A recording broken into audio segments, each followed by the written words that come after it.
नमस्कार दोस्तों, कैसे हैं आप लोग? आशा करते हैं आप लोग कुशल होंगे, मंगल होंगे और आपकी पढ़ाई चल रही है। और अभी आपका जो एग्ज़ाम है लेटेस्ट में बिहार दरोगा का, उसके लिए काफ़ी अच्छे से मेहनत कर रहे होंगे। चलिए, हम बिहार दरोगा एग्ज़ाम को नज़र में रखते हुए हमने ये सीरीज़ लाया है करंट अफ़ेयर का। मोस्ट इम्पोर्टेंट करंट अफ़ेयर है, जिसमें यहाँ से क्वेश्चन आने की संभावना आपको बनेगी। चलिए ठीक है, तो आइए हम अपना सेशन को स्टार्ट करते हैं। चलिए, महिला शिक्षक दिवस के रूप में महिला शिक्षक दिवस के रूप में मनाने की घोषणा किस तिथि को किया गया था, ठीक है, चलिए किया गया था। तो देखते होंगे कि अभी महिला शिक्षक दिवस, ठीक है ना, महिला शिक्षक दिवस आज कितने तारीख है? आज 3 तारीख है। और आज ही के दिन कितने किनका किनके जन्मदिन पे? तो पहले पहला हमारा आंसर हो गया 3 जनवरी। और किनके जन्मदिन पे? तो देखिए, सावित्री फूले सावित्री फूले बाई की जयंती का प्रत्येक वर्ष शिक्षक दिवस के रूप में मनाने की घोषणा किया गया है या किया गया था। तो सावित्री फूले बाई के बारे में आप लोग पढ़े होंगे, उनके क्या योगदान रहा था, ठीक है ना। और इससे रिलेटेड है कि किस राज्य ने शुरू किया? तो राज्य तेलंगाना था। इसने तेलंगाना ने शुरू किया था। अब एक और इम्पोर्टेंट आता है, हम लोग सभी जानते होंगे, शिक्षक दिवस। शिक्षक दिवस कब मनाया जाता है? 5 सितंबर को।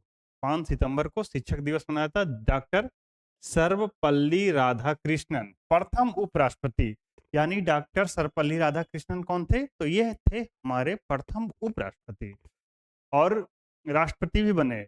ये एक ऐसा व्यक्तित्व थे कि पहले उपराष्ट्रपति बने, फिर राष्ट्रपति बने। तो राष्ट्रपति कब बने? तो देखिए, राष्ट्रपति ये दूसरा राष्ट्रपति बने थे। और क्रम में देखिए, ये भी पूछ देता है कभी कभी एग्जामिनेशन में, आप देखे होंगे कि कुछ कुछ क्वेश्चन ऐसा फ्रेमिंग होता है कि सर्वपल्ली राधाकृष्णन जब हमारे देश के राष्ट्रपति बने थे तो उनका क्रम कितना था? मतलब कि क्रम कहने का अर्थ हुआ कि जैसे राजेंद्र प्रसाद का कार्यकाल कितने था? राजेंद्र प्रसाद का कार्यकाल 1950 से 62 तक, ठीक है, 1950 से 62। तो यानी ये 2 बार क्या हुए थे? 2 बार राष्ट्रपति के पद पे चुने गए थे।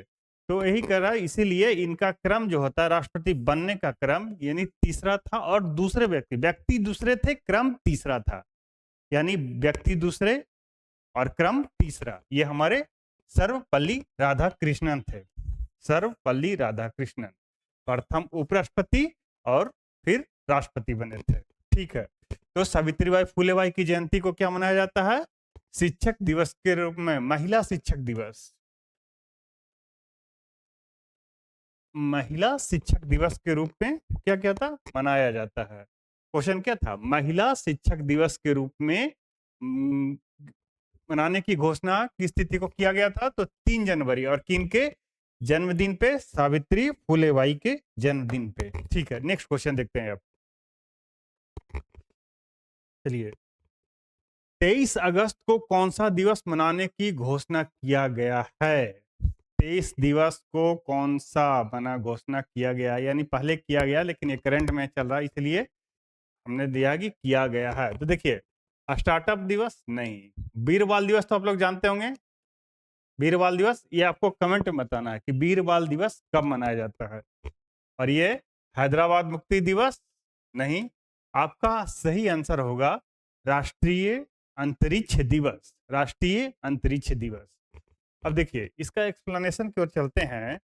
तो राष्ट्रीय अंतरिक्ष दिवस 23 अगस्त को मनाया जाता है। राष्ट्रीय अंतरिक्ष दिवस 23 अगस्त को मनाया जाता है। चंद्रयान 3 के चंद्रमा के दक्षिणी ध्रुव पर सफल लैंडिंग, यानी चंद्रयान 3 के बारे में आप लोग पढ़े होंगे ना। जब हमारे इसरो के वैज्ञानिक ने चंद्रमा के कौन से ध्रुव है, दक्षिणी ध्रुव पे क्या कहते हैं, सफल लैंडिंग होने के उपलक्ष्य में हमें क्या, कौन सा दिवस मनाया गया? तो हमें इसी दिन 23 अगस्त को ये सफल लैंडिंग हुआ था, इसलिए इस दिन को क्या किया गया? राष्ट्रीय अंतरिक्ष दिवस घोषित किया गया। ठीक है, अब देखिए हैदराबाद मुक्ति दिवस, हैदराबाद मुक्ति दिवस, देखिए हैदराबाद मुक्ति दिवस 17 सितंबर, आप लोग पढ़े होंगे इसको ऑपरेशन पोलो, ऑपरेशन पोलो, पोलो, ऑपरेशन पोलो, ऑपरेशन पोलो के तहत क्या किया गया था, इसको भारत में विलय विलय विलय किया गया था। जैसे देखिए हुआ क्या, जब हमारा देश आजाद हुआ तो बहुत सारे छोटे बड़े छोटे छोटे रियासतों में बटे हुए थे। ठीक है, कोई कह रहा था कि हम उधर चले जाएंगे, कोई उधर चले, कोई अपना, यानी सब लोग स्वतंत्र होकर के अपना देश बनाना चाह रहे थे। लेकिन हमारे जो प्रथम गृह मंत्री सरदार वल्लभ भाई पटेल थे, उन्होंने, उनका योगदान था आजादी के बाद, बहुत बड़ा योगदान था कि उन्होंने सारे रियासतों को एक कर करके अपना देश भारत बनाया, यानी अपना देश बनाया सारे रियासतों को एक करके। उसमें से 3 जो रियासत थे, एक हैदराबाद था, एक जम्मू एंड कश्मीर था, और एक जूनागढ़ था। जूनागढ़, ये क्या हुआ था, ये तीनों ने मिलने से मना कर दिया। ये बोला नहीं, हम अपना क्या हो गए कि अपना अलग राष्ट्र बनाएंगे। तो सरदार वल्लभ भाई पटेल ने, उस समय के जो क्या थे, उस समय जो गृह मंत्री थे, गृह मंत्री के पास क्या होता है, सेना का पावर उन्हीं के हाथों में होता है, यानी देश का जो सेना के पावर उन्हीं के हाथों में होता है। उन्होंने अपना सेना भेज करके क्या किया, हैदराबाद को चारों तरफ से घेर लिया। ये हैदराबाद में क्या था, उस समय हैदराबाद में एक निजाम हुआ करता था जो बहुत ही दुष्ट प्रवृत्ति का हुआ करता था। तो उन्होंने हैदराबाद पे क्या किया, भारतीय सेना भेज करके चारों तरफ से उन्होंने घेर लिया, और घेर करके उसको विवश होना पड़ा। उन्होंने युद्ध में वो हारा गया और उसको विवश होकर के आत्मसमर्पण करना पड़ा। तो उसी ऑपरेशन पोलो के तहत हैदराबाद को क्या हुआ, भारत में विलय हुआ था। किस दिसंबर को, 17 सितंबर। वीर बाल दिवस 26 दिसंबर। हाँ देखिए, वीर बाल दिवस 26 दिसंबर। ये देखिए वीर बाल दिवस क्या होता है, वीर बाल दिवस क्या है ये बताइए, वीर बाल दिवस का इतिहास क्या है, वीर बाल दिवस का इतिहास क्या है, ये आप लोग कमेंट बॉक्स में बताना है। ठीक है,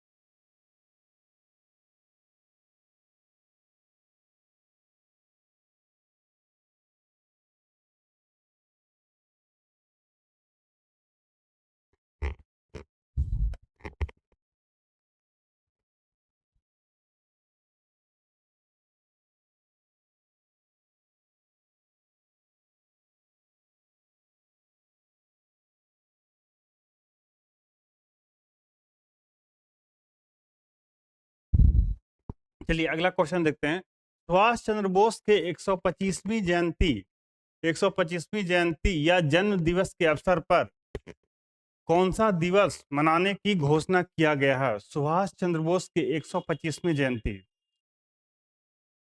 सुभाष चंद्र बोस की जो जन्म था वो 23 जनवरी को हुआ था। 23 जनवरी की इनकी क्या थे, जन्म दिवस मनाते हैं हम लोग। तो उसी 23 जनवरी को क्या किया गया, इन्होंने एक नया नाम दिया गया है। तो उस नया नाम को बताना है कि उसका क्या है। 23 जनवरी को किस दिवस के रूप में मनाने का घोषणा किया है, तो पराक्रम दिवस के, पराक्रम दिवस के मनाने की घोषणा की गई है। देखिए समर्पण दिवस नहीं, तो जनजातीय दिवस तो आप लोग जानते होंगे, 15 नवंबर। ठीक है, 15 नवंबर। मैत्री दिवस तो कुछ होता नहीं है। ठीक है, तो देखिए पराक्रम दिवस 23 जनवरी को मनाया जाता है, और जनजातीय गौरव दिवस 15 नवंबर को भगवान बिरसा मुंडा के जन्म दिवस के अवसर पर। ये बहुत इंपॉर्टेंट क्वेश्चन है, ये अधिकतर बार पूछा जाता है कि जनजातीय गौरव दिवस कब मनाया जाता है, तो 15 नवंबर को मनाया जाता है। ठीक है, और एक चीज और है, आप देखे होंगे हैदराबाद का क्वेश्चन पूछे, हैदरा 17 सितंबर को हैदराबाद दिवस मनाते हैं। इस दिन 17 सितंबर को हमारे प्रधानमंत्री कौन है? हमारे पीएम मोदी जी। मोदी जी का क्या है? जन्मदिन है ये, इस दिन को भी है, जन्मदिन को भी है इसी दिन को। और इसी दिन कौन सा एक लॉन्च किए थे? एक कमेंट बॉक्स में बताना है कि 17 सितंबर को कौन सा स्कीम, एक बहुत अच्छी स्कीम लाए थे, बहुत बेहतरीन स्कीम लाए थे, वो आपको कमेंट बॉक्स में बताना है। ठीक है, चलिए देखिए आगे की ओर देखते हैं। अब अगला क्वेश्चन पे आते हैं। भारत द्वारा नेट जीरो कार्बन उत्सर्जन का लक्ष्य किस वर्ष तक रखा गया है? यानी भारत ने क्या किया है कि अपना जो ये आपका नेट जीरो है, कार्बन उत्सर्जन को बिल्कुल तरीके से क्या किया, समाप्त करने का घोषणा किया है। तो हमारे देश ने ऐसा बनाया है कि हम 2070 तक क्या करेंगे कि नेट जीरो कार्बन करेंगे, यानी कार्बन उत्सर्जन करना बंद कर देंगे। अभी हो क्या रहा है हाल फिलहाल के दिनों में, कार्बन उत्सर्जन के कारण हमारे जो है ना एटमॉस्फेयर का टेम्परेचर बढ़ रहा है, जिससे के कारण ग्लेशियर तेजी से पिघल रहा है। तो कार्बन इसी को जो जितना ज्यादा कार्बन उत्सर्जन कर रहा है, सबसे ज्यादा विकासशील देश कर रहे हैं। विकासशील और विकसित देश, सबसे ज्यादा तो विकसित देश करते हैं, उसके बाद विकासशील देश करते हैं कार्बन उत्सर्जन में। चलिए ठीक है, नेक्स्ट क्वेश्चन देखते हैं। देखिए और कुछ डिटेल्स इस पे जाते हैं। हमारे जो कुछ है, जैसे कि हमने 2030 में कुछ घोषणाएं की हैं, क्या क्या करेंगे 2030 तक, क्या क्या करेंगे हमें। तो 280 गीगावाट सौर ऊर्जा, 280 गीगावाट सौर ऊर्जा प्राप्त करने का लक्ष्य हमने रखा है। इसमें 2030 में लक्ष्य रखा है कि हम क्या क्या करेंगे। तो 2030 तक गैल उन्मूलन भारत दू अच्छा अच्छा HIV एड्स को खत्म करने के लिए, ये गलेरिया नहीं है, सॉरी मलेरिया है, मलेरिया उन्मूलन भारत है, यानी भारत से मलेरिया को खत्म करने के लिए। ये क्वेश्चन पिछले बीपीएससी में पूछा है कि मलेरिया मलेरिया उन्मूलन भारत में किस वर्ष तक हम लोग क्या क्या भारत से मलेरिया को खत्म कर देंगे। तो 2030 तक। तो यही है मलेरिया उन्मूलन दिवस। फिर है HIV एड्स को खत्म करने का लक्ष्य। HIV एड्स को खत्म करने का भी जो लक्ष्य है वो 2030 में है। अब आते हैं 2047, यानी हमें अपने आजादी के क्या करेंगे, 100 वर्ष पूरे करेंगे 2047 में। ठीक है, तो उसमें हमने अपना क्या किया है कि भारत को विकसित बनाना है, भारत को विकसित बनाना है, भारत को ऊर्जा के क्षेत्र में आत्मनिर्भर बनाना है। अभी क्या था, ऊर्जा के क्षेत्र में हम क्या है, कहीं ना कहीं किसी दूसरे देश पे क्या है, डिपेंडेंट है। तो उसको डिपेंडेंट को हटा करके अपना आत्मनिर्भर बनना, माने सेल्फ एनर्जी प्रोड्यूसर बनना। इसीलिए तो हम लोग क्या किएंगे, आत्मनिर्भर बनेंगे कब, 2047 तक। HFC हाइड्रोफ्लोरोकार्बन की 80% तक कम करना है। HFC हाइड्रोफ्लोरोकार्बन, ये देखे होंगे कि आप, ये जो कहा है ना, ये परफ्यूम वगैरह में यूज होता है, परफ्यूम या फोम वगैरह में यूज होता है हाइड्रोफ्लोरोकार्बन HCF। इसको क्या 80% तक कम करना है 2047 तक। देखिए नेक्स्ट क्वेश्चन पर चलते हैं। भारतीय रेलवे को नेट कार्बन मिशन या ग्रीन रेलवे बनाने का लक्ष्य क्या है, नेट कार्बन या ग्रीन ग्रीन ग्रीन बनाने का मतलब कि ये भी क्या किया, रेलवे ने भी क्या किया कि हम पॉल्यूशन मुक्त भारत की ओर चलेंगे। अपना जो जो भी अपना कार्य है ना, वो पॉल्यूशन मुक्त करेंगे, यानी हम भी कार्बन को उत्सर्जन क्या करेंगे, कम करेंगे, और ग्रीन माने हरा की ओर, हरियाली की ओर बढ़ेंगे, यानी हमें भी अपने क्या क्या पर्यावरण को सुधार करना है। ये इसने रेलवे ने भी ये संपर्क किया है। तो ये कब होगा, तो बताइए इसका 2035, 2030, 2047, 2025, ये कब होगा। ये क्वेश्चन को आपको दे देते हैं, ये क्वेश्चन आपको क्या करना है, कमेंट बॉक्स में बनाना है, ठीक है, नहीं तो इसको लास्ट में आपको बताते हैं। चलिए चलिए, इसका तो आंसर ही आ गया, चल छोड़िए।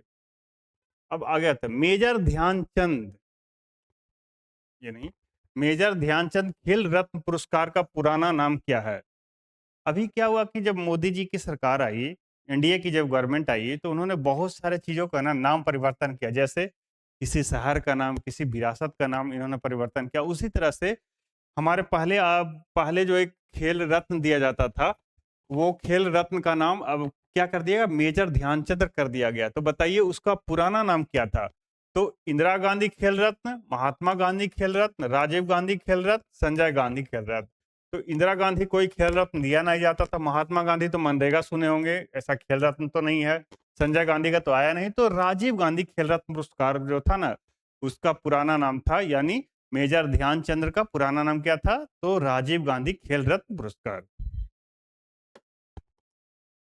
नेक्स्ट क्वेश्चन क्यों, देखिए मेजर ध्यानचंद्र खेल रत्न पुरस्कार, पुरस्कार की राशि कितना है, 25 लाख रुपया। ये भी एग्जाम क्वेश्चन पूछता है कि मेजर ध्यानचंद्र खेल रत्न पुरस्कार जो है उसमें पुरस्कार की राशि कितनी है, तो उसकी पुरस्कार की राशि है 25 लाख रुपया।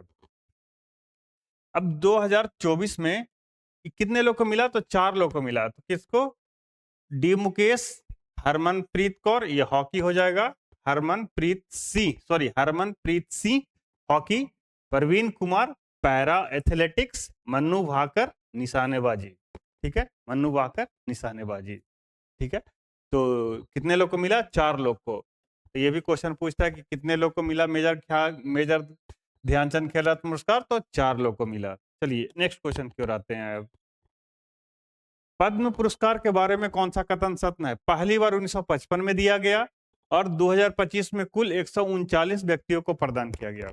देखिए ये क्वेश्चन जब, ये वीडियो जब खत्म हो जाएगा तो आपको कैसे करना है, पहले ही क्वेश्चन को पॉज कीजिए और क्वेश्चन को पढ़िए और फिर समझिए, उसके बाद आंसर दीजिए।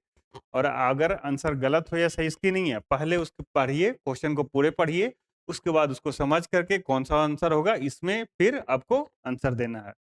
ठीक है, चलिए देखिए कथन 1 है, कथन 2 है। तो ये है 1955 में नहीं, पहली बार 1954 में दिया गया था। ठीक है, तो ये गलत हो गया। दो है कुल 139 व्यक्तियों को प्रदान किया गया था, ये बिल्कुल सही है। तो कथन 1 कौन है, कथन 1 देखिए, कथन 1 और कथन 2 दोनों सत्य, ये तो गलत हो गया। कथन 2 सत्य और कथन 1 असत्य, ये सही हो सकता है। कथन 1 और दोनों असत्य भी गलत है, 1 सत्य और 2 असत्य भी गलत है, यानी आंसर क्या हो जाएगा, 1 होगा इसका आंसर। ठीक है, चलिए नेक्स्ट क्वेश्चन की ओर चलते हैं अब।